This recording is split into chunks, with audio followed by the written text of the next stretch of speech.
Hello everybody, welcome to Hard Reset Pro. Today I'm gonna show you how to turn on and turn off the airplane mode on Samsung Galaxy S21.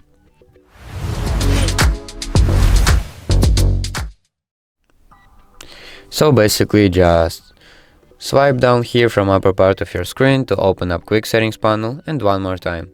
And as you can see now you have an airplane mode. So to turn it on, click on it, make sure it's white, and when it's on you'll see the airplane icon right here near to your battery. So that means it's on. And to turn it off, just simply click on this button right here, wait for the button to turn green, and wait to Wi-Fi to turn on and Bluetooth. And as you can see now, the Wi-Fi appeared and the airplane icon disappeared. So that's how you know it's off.